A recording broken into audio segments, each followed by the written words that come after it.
Bueno, ante todo, buenas noches y muchísimas gracias por la invitación. No hace falta decirles que a Formosa la conozco porque la he recorrido entera muchas veces. La quiero profundamente. Es una provincia en donde, pese a todas las cosas que pasan, todavía sigue sobreviviendo bosque nativo, algo que Córdoba ya prácticamente hemos perdido. Y tal vez por eso me duele mucho más las cosas que de pronto pasan.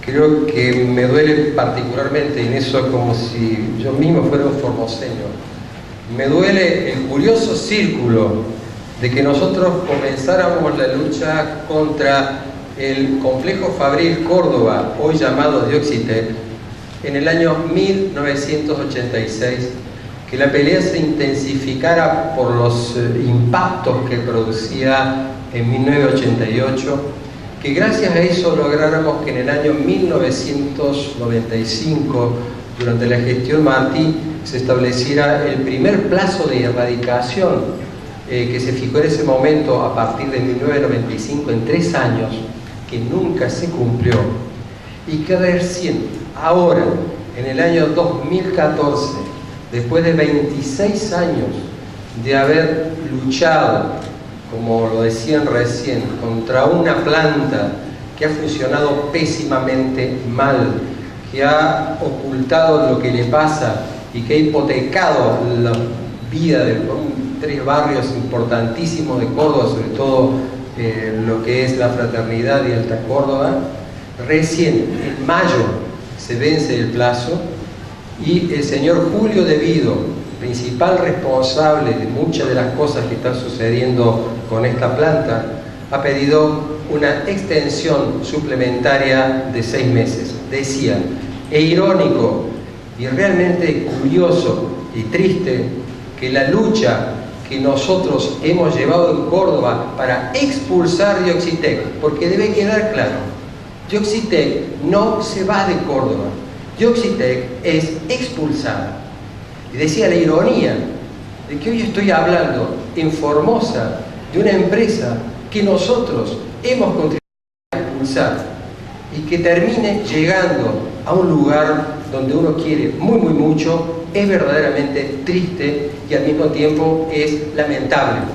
Por eso es importante que los formoseños conozcan técnicamente de qué se trata, para que puedan sacarse de encima un riesgo que tuvimos durante casi 30 años en una de las zonas más densamente pobladas de la ciudad de Córdoba.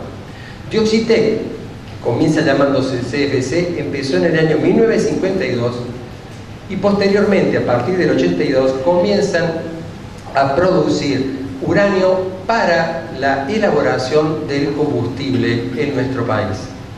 Quiero aclarar que esta planta ha funcionado siempre sin informar a la comunidad lo que sucedía adentro, y que esta misma planta nosotros la hemos empezado a conocer con el olfato, con la información dada en forma anónima por sus propios empleados y hasta por los distintos derrames e impactos que sufrió esta misma planta y que sistemáticamente fueron ocultados por la Comisión Nacional de Energía Atómica. Es una de las pocas empresas controladas directamente por CNEA. CNEA tiene el 99% de las acciones y el 1% lo tiene el gobierno de Mendoza.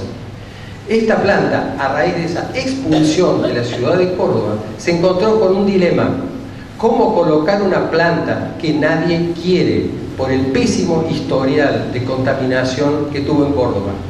Su primer intento fue llevar la planta Dioxitec a la provincia de Mendoza, que tiene el 1% del paquete accionario.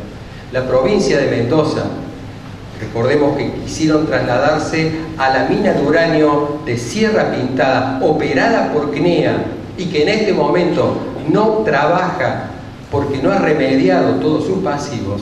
La provincia de Mendoza le dijo no. Acto seguido, quisieron instalarse en la propia provincia de Córdoba y quisieron hacerlo en la localidad de Despeñaderos, 45 kilómetros al sur de la ciudad capital. En ese momento la gente era muy parecido a Formosa, pero se organizó, empezó el debate.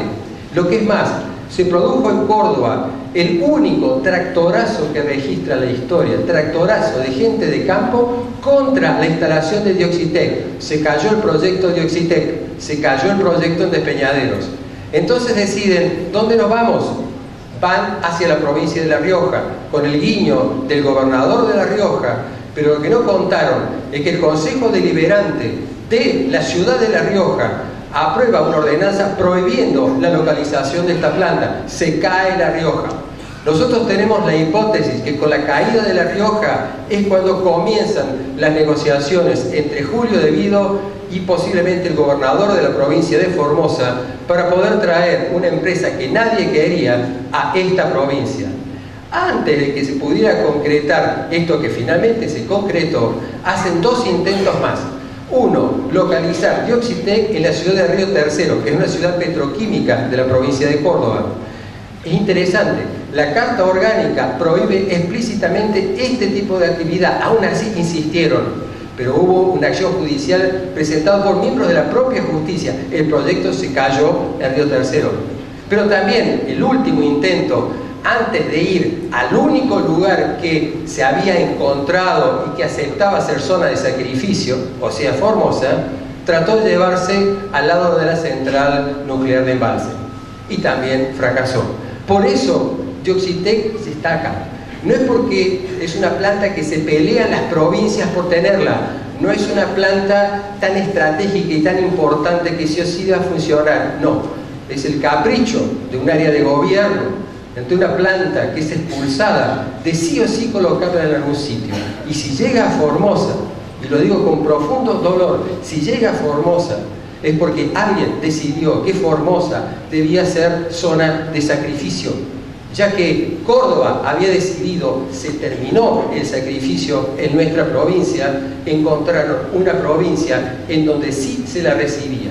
¿Qué es Dioxitec? Dioxitec recibe uranio, que es el diuranato de amonio, se llama torta amarilla, es un uranio que se compra afuera. ¿Por qué se compra afuera? Porque la Comisión Nacional de Energía Atómica ha sido la responsable de operar prácticamente las 8 minas de uranio.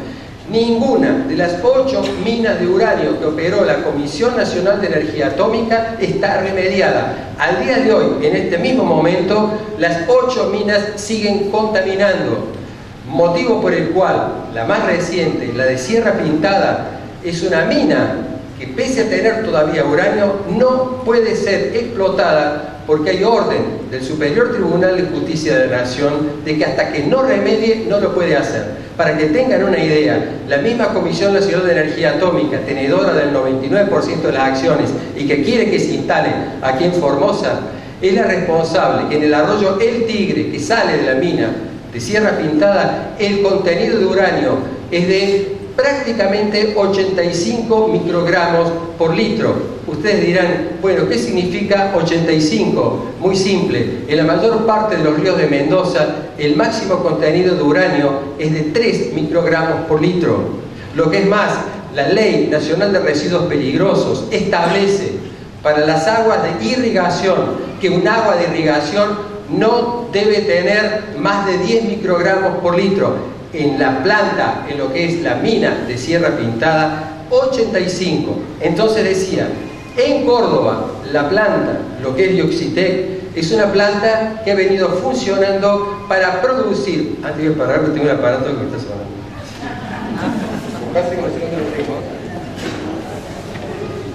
Esto me pasa mucho, mis alumnos lo detestan.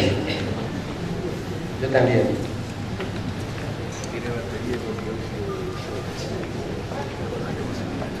Acaba de ser apagado.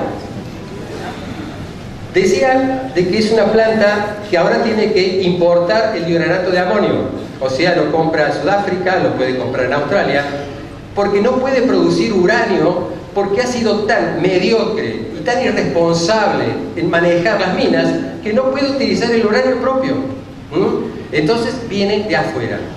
Piensen qué es lo que sería acá. En Córdoba venía el uranio desde todo lo que es el puerto de Bahía Blanca.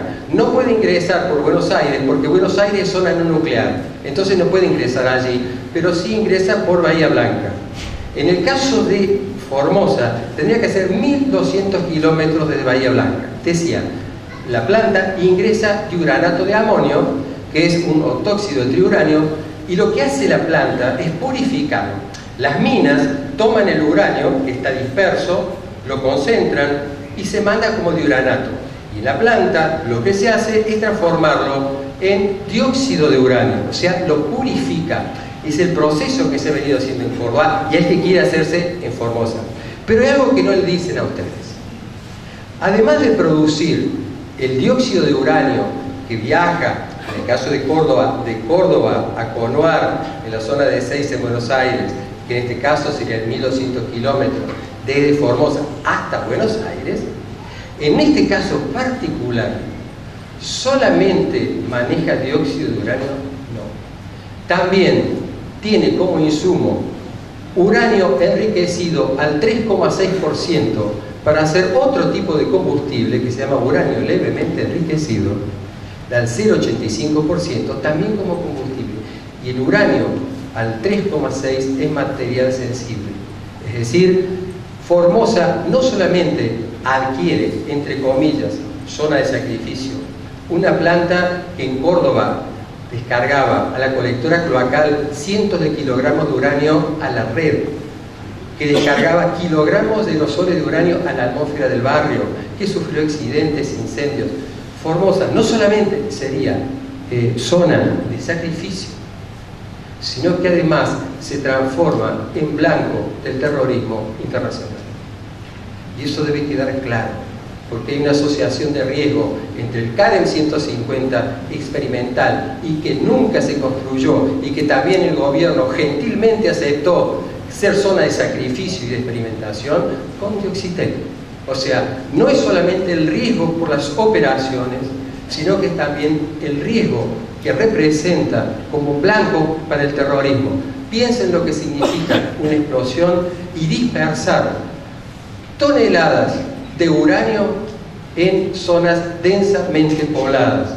Eso es Dioxitec. Y el uranio, no lo olviden nunca, es un material que es de riesgo radiológico y toxicológico, porque afecta el sistema renal, porque afecta el sistema óseo, porque es un material de gran impacto, por eso es que lo regula la Ley Nacional de Residuos Peligrosos. La información que hay, porque acá pusieron lo de 3 minutos, lo que hay para hablar de esto es muchísimo. Y de hecho hay muchos informes que incluso se han hecho técnicamente, y los más jugosos informes son los informes de la propia Comisión Nacional de Energía Atómica y los informes de la Autoridad Regulatoria Nuclear, que fueron los organismos que han ido detectando los altísimos valores de contaminación, como el caso de ARN, que registra esta planta. ¿Por qué el uranio? Y con esto ya voy cerrando, me quedan 2 millones de cosas, pero Formosa sigue siendo un lugar en que vamos a seguir tratando de transmitir todo lo que podamos hacer personalmente, por informes, por trabajos.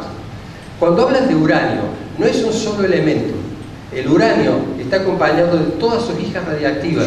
O sea, piensen que hasta que se llega al plomo 206, que es estable, cada vez que se arroja energía desde el uranio 238, que es el isótopo más común, el uranio tiene 16 radioisótopos, se va transformando en hijas radiactivas.